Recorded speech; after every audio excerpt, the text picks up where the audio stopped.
The Ultimate Homeschool Podcast Network is celebrating 12 amazing years.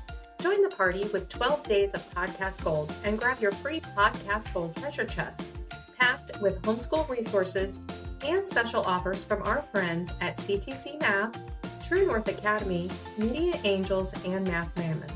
Download it now and enter to win fun giveaways at mediaangels.com/podcast-gold-treasure-chest.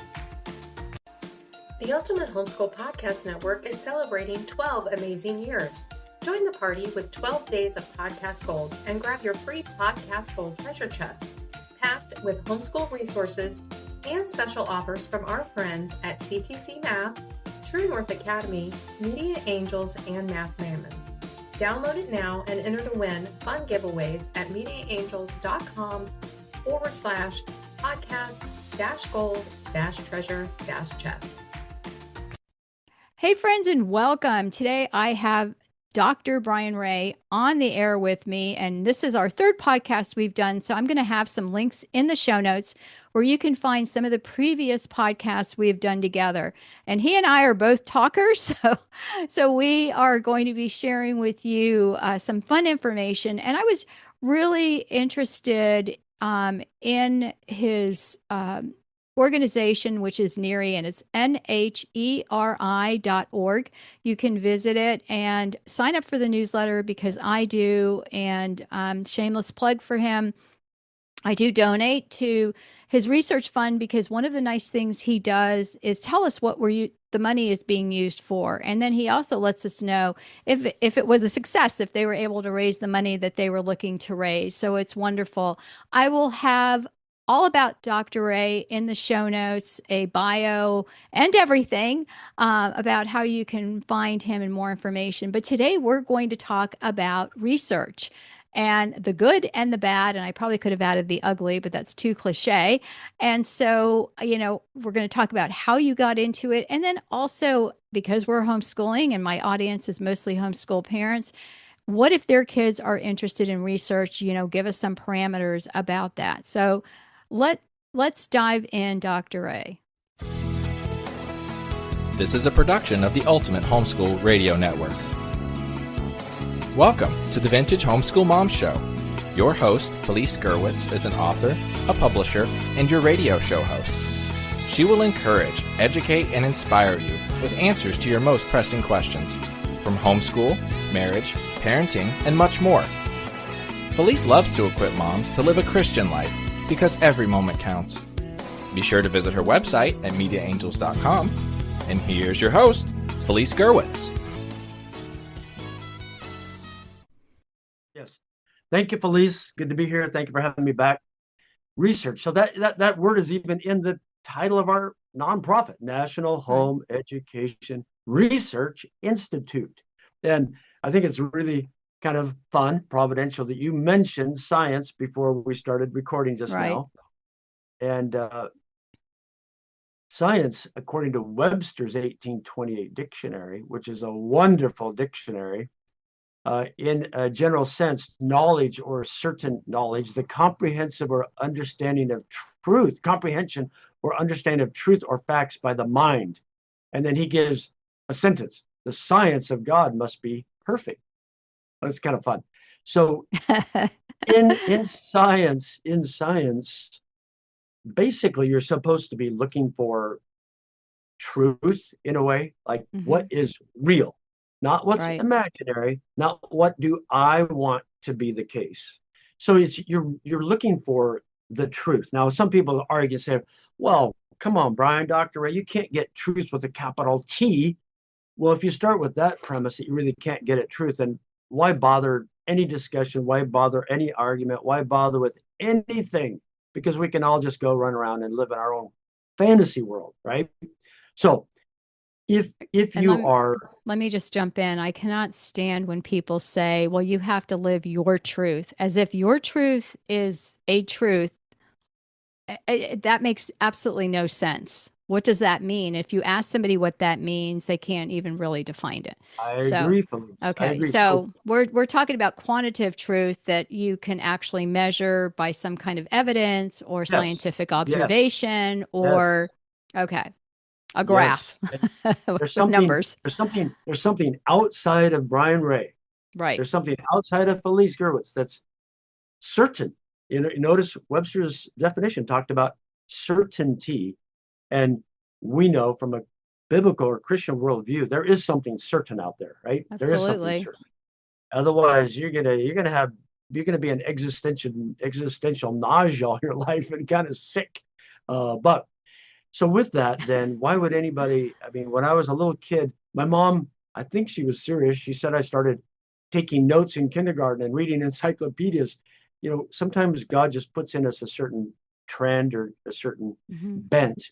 And that some of you will see that in your children. They like to observe, they like to pay attention, they like to organize or take notes or kind of figure out why something works a certain way. Now, there are some people who are, you know, hands-on, like auto mechanics. They want to figure that out. They're the ones who are a little more abstract, a little more bent toward the academic, and that's where, you know, I went. So let's say you have this research think tank like National Home Education Research Institute, and people wonder, well, how do you ever pick a topic? Well, one of the things that's really fun is sometimes you just get to pick your own topic, right? Or you can listen to the news and what they're saying, and, you know, maybe find something that, well, wait a minute, we're not sure that that's a truth, you know, such as, you know, all homeschoolers XYZ, and they have one person who, you know, didn't do a good job, and now everybody is suspect. So that's right. Or, you know, way back in the day when I first started doing research, people were asking, well, how can a mom and a dad who don't have a teaching certificate and a government license, how can they ever teach their children that in the English language the letter A has 3 sounds, a, ah? Don't you have to have a 4-year degree and a government permission to do that? And of course, I'm saying that a little bit in a facetious way. Right. And we realize, well, what's the truth? What's the truth? What's the truth? Do you have to have a government license and 4 years of college to teach your child how to read? And so in our research, we started asking questions.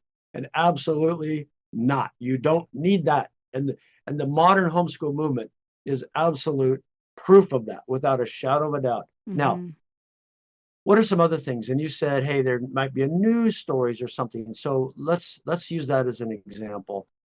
Sadly, over the last 20 years, every now and then, there is a news story where you might meet somebody who is or alleges to be a homeschool parent or parents, and they do something evil to their children.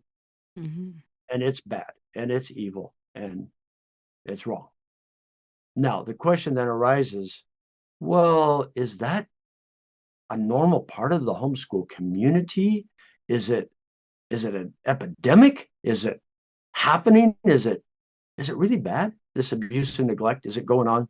So over 15 years ago, Felice, a lot of people were saying to me, hey, Brian, Dr. Ray, we need to have a study on this, because there are some people out there, and I don't like to use labels, but I'll use a couple now. People who tend to be statists, who think that the civil government can solve all problems. And some others are starting to accuse or say that homeschooling is a bad environment for children, and the state, the civil government, needs to step in and control homeschooling a lot more.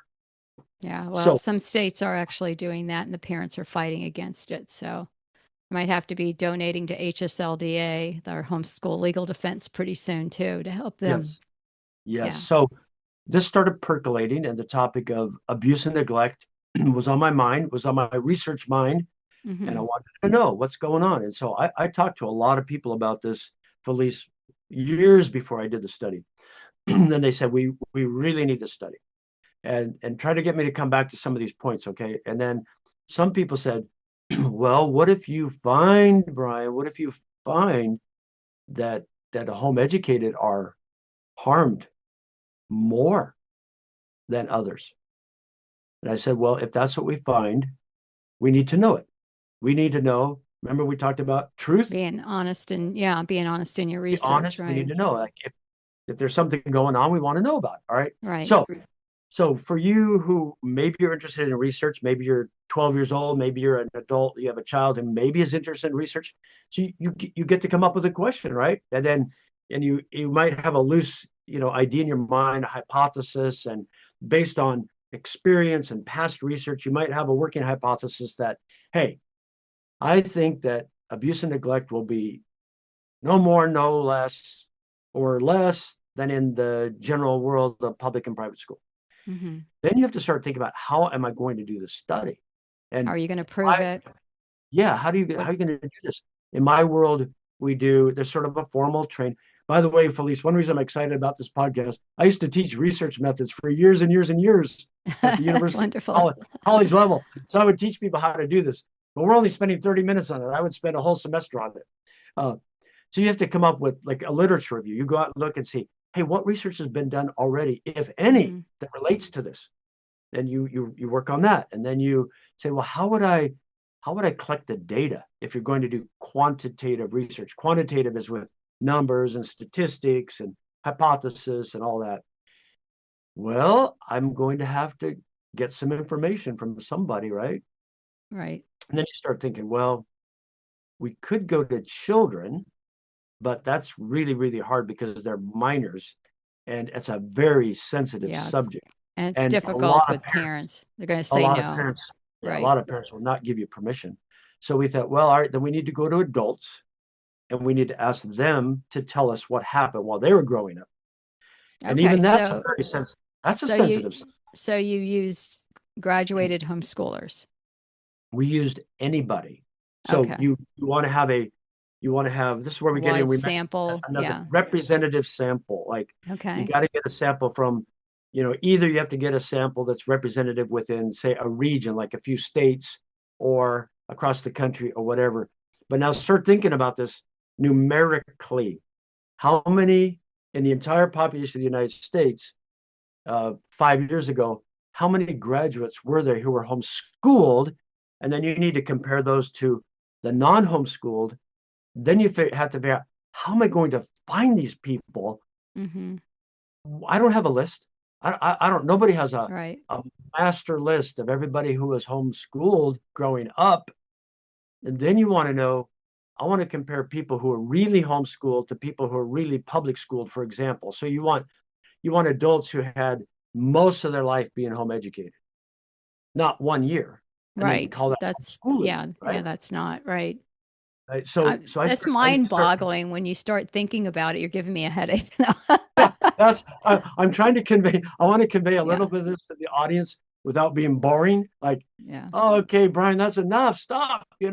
But people. No, it's a lot, because when you think about it, because I'm thinking about it from the science aspect of it. I wrote a book on how to do science fair projects, and I've judged quite a few. Mm-hmm. So I'm looking at it going, oh my gosh, I can see some of the problems that it can have, Yes. So what do you have? So do you sit down and say, there has to be something in a research formula that says, this is how many people approximately we should have, and this is the ages of people we should have, and this is the amount of time that they should be in the homeschool? There's no formula, Felice, and so that burden is on the researcher. Like, like if I'm going to try to figure out a design or what methods, what's the design of the study, I need to take, what brain God has given me, what experience I've had, what the kind of like the standard of the industry in quantitative research and statistics. You have to put all that together to say, okay, what sample size would I need? What's the minimum sample size? And then in quantitative research, there's something called statistical power. So there are some formulas for trying to figure out what sample size you need. Just the number, like how many people would you have to survey in order for it to be, what is it called? A representative sample. Yeah. And come up with something. So I don't want to get into all the minutiae, because then your audience will leave me. But oftentimes for a study kind of like this, where you're trying to get this sample and have enough, what I'd mentioned, statistical power, you're trying to get something like 1,000 or 1,200 people. Notice, if you ever look at polls, national polls about whatever, your favorite or your least favorite topic, especially in politics, they've often got about 1,000, 1,200 people in the poll. Okay. And then the more you break it down into subcategories like homeschool versus not homeschooled, dark skin versus light skin, this age versus that age, the more you break it down into those categories for comparisons, you have to get a bigger and bigger sample size. So it's just this strange little dance of getting the right sample size. And then, okay, so now you think, well, how am I going to find those people? Ask yourself, how am I going to find adults who were homeschooled at least 8 years of their life? Now, this is where that are willing to give you the information you're seeking and participate. Yeah. Okay. And you want a sample that we call representative, not hand-picked. Like, oh, I'm going to pick all the people who I think came from perfect families and no one ever would have harmed them. Yeah. So this is a little bit where money comes into research. Sometimes to get these samples, you have to pay a third party to go find these adults for you. Okay. I'm not going to give the figure here, but let's just say there's not just a little link on your website that says join a survey, click here. That would be simple. That would be simplistic. We could do that, but there's a giant but. Yeah, be biased maybe. We don't necessarily get the right sample, right? And which is the bottom line. And then on top of it, whatever sample we got, we would be attacked viciously. The study. So we go to a third party and literally we had to pay tens of thousands of dollars. Wow. To get the sample. Then they. So they must be like accredited, or they have a little. They have ways of seal of approval or something. Yeah. Okay. They do. They have something of a seal of approval, and they keep track of different groups by different categories of age and sex and ethnicity and all this stuff. Anyway, you pay them, and then they connect those people to the survey and get them into the survey. Now we have data. I've been talking this whole time. Now we have data, right? But before I left out something. What are you going to put into we call it in the research, the instrument, the scientific instrument to measure something, the survey. Most people would call it a survey. Or the questionnaire. What are the questions going to be? Right. We haven't even touched that, Felice. What are the questions going to be? So we have to figure all that out. Like we're going to ask you, what's your age? What's your ethnicity? How many years were you homeschooled? How many years? Well, we got a 13-year history on everybody, K through 12. For kindergarten, were you in public school, private school, homeschool? For first grade, were you in public school, private school, homeschool? We ask that then we ask all kinds of questions. Now we're going to ask about abuse and neglect, right? What questions do you ask? Right. So I had to figure out all of that. Because some of it would be within the parameters of a Christian family, perhaps. I was spanked as a kid. So there you got and I may not have right. And I may not have thought that my dad it was always my mom would just yell, and I never really agreed that he was right. But it was well deserved and not that often, because a smart kid learns very quickly. Yes. That I really don't like that does not work for me. So I think next time I'm going to answer yes instead of no to your face. That will be a lot better. You got to a very important point before I got there. Way to go, Felice. So here we go. Some people might ask, well, but aren't researchers ever biased? Well, my answer is this is my answer to everybody. Every single researcher out there in the world has a worldview, a set of presuppositions, ideas, beliefs, values. So in some way, whether it's an atomic nuclear physicist or a social science researcher, in some way, their ideas and preconceptions does affect what they do or how they do it in some way. Okay, some research, it's easier. Types of research, it's easier to keep that out of the equation. Mm-hmm. But the more you get into social science research and psychology and all that, the more. So is that in the fine print? Like when you discuss it and in your published paper, that would be in there where you would say, this percentage of children were spanked and within the parameters of what their family accepted, and so we're not considering this abuse. Here's how we solve this problem. And now I'm going to say we, because I have had for many years behind the scenes, I'll just call them research colleagues who are not officially research colleagues. And I want to give credit to Dr. Danish Shakil, who's over in England right now. He was my co-author on this paper. I am so thankful that God provided Dr. Danny Shakil. Anyway, I mentioned him. So I'm looking at this thinking, how do you ask questions? Because like you mentioned, hey, maybe some people, because of their worldview or upbringing, do not think of spanking on the bottom as abuse, but others might think that's abuse. So I have a friend behind the scenes that said, Brian, why don't you just use legal definitions? Well, that's a good idea. Yeah, that's a really good idea. This Felice, at that point in history, 2023 or so, 2020, whatever that was, solved the problem in a way of how do we deal with potential negative criticism that Brian raised biased about definitions. So that was just a gift. That was a gift, that idea. So I went to the definitions out there, federal government, state governments, and used that to help create the questions about physical abuse, sexual abuse, emotional abuse. What am I forgetting? There are like 4 or 5 different abuse and neglect areas we had in the study. And then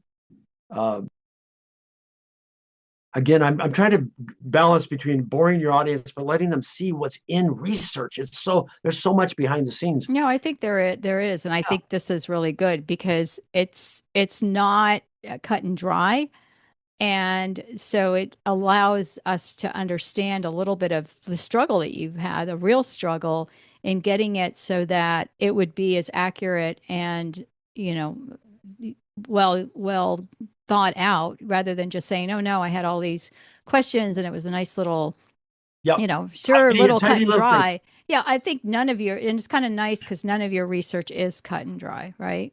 So we're to this point now. Now we've got this idea. Hold on a second. Yeah. My dog's going wild because it is raining. I'm going to put it on pause for a second. So we have this idea then. I mean, I was just so thankful to my friend. Legal definitions. So we got that. I wrote up the questions. I looked at other people who have done research on abuse and neglect, and I used that to help me frame things. Now here's another step that almost, unless you're in the research world, you have no clue. So now let's say I'll make up a number because I don't remember the number. Let's say we have 50 questions that are going to touch upon abuse and neglect, sexual, physical, emotional, all these things. Now we have in the research world what you call, but are the questions reliable? Whatever you're measuring, do your questions do it in a way that's consistent and dependable? Very good. So then I did a pilot study, Felice, on adults to help me gather data to find out whether numerically we had something reliable. It's kind of like if you get on a bathroom scale and it says you weigh 112 pounds and you get on 3 seconds later and it says you weigh 125 pounds, then you get off and get back on and says you weigh 93 pounds. That's not going to work. Wrong. Right. Something's wrong. So, but I just want to thank God really seriously. We did this pilot study and voila, we had high levels of reliability. Now that comes from a lot of things, but I won't get into it, but it was good.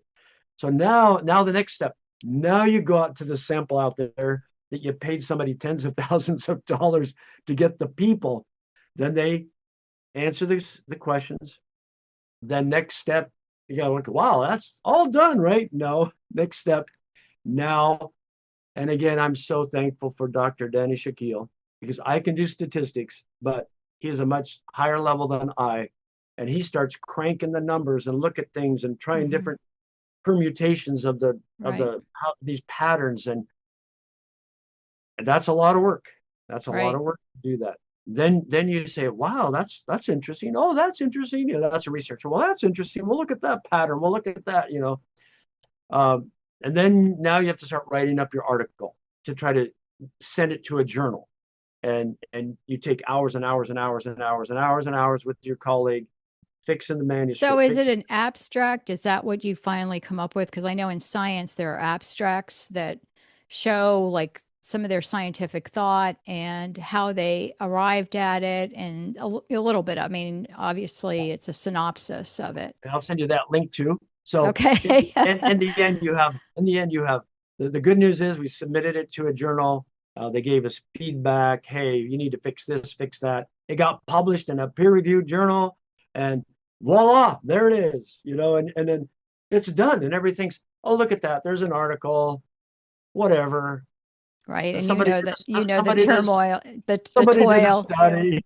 Right. No, Oh yeah. but, Oh well. On this particular study, so that we're not only talking about how to do research, I mean, what I just described is years, and I don't even know the number of hours. People say, how long does that take? Well, it's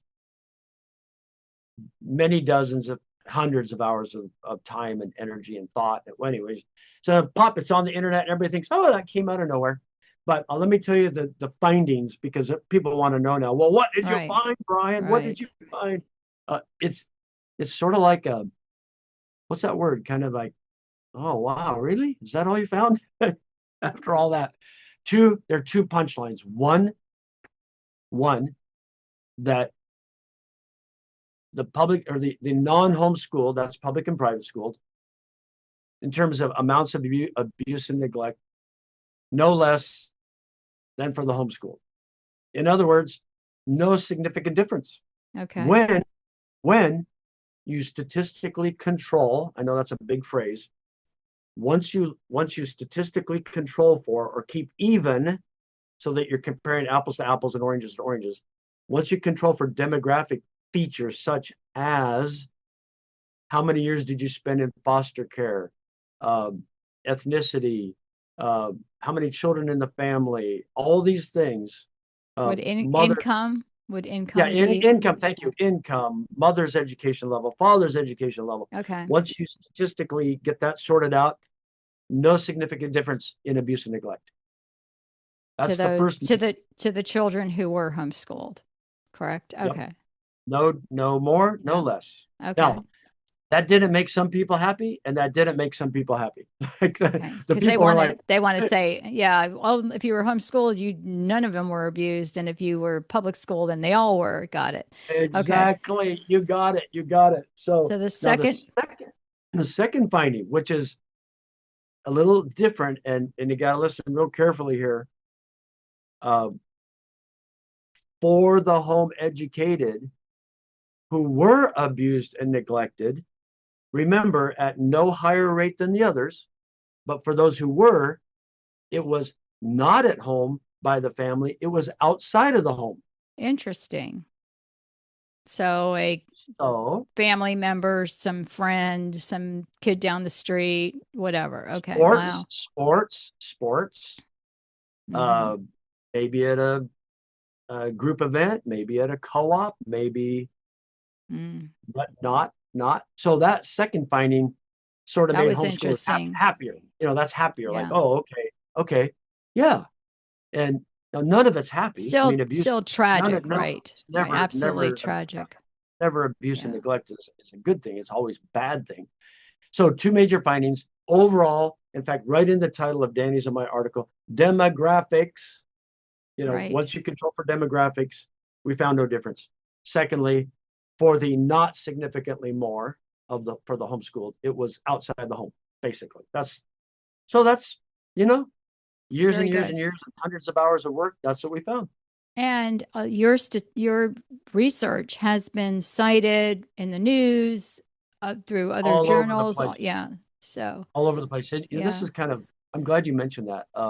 By the way, I also want to remind people, this is only one study, Felice. Right. It's not like the gospel on research on abuse and neglect. It's one study. I believe it's very well done.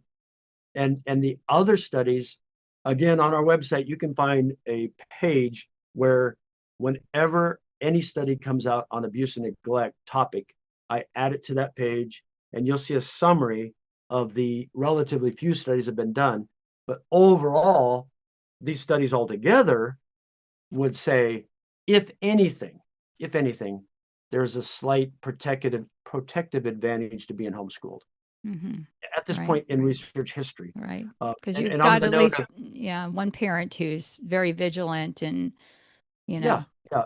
So yeah. on the note of published, yes, this is kind of a fun statistic, and I want this to come across as what the world finds interesting, not hopefully it doesn't sound bragging about us, but in a particular journal called the Journal of School Choice, which has been around about 22 years, I think. Mm-hmm. And I think they published over maybe 500 articles. I don't know, hundreds of articles.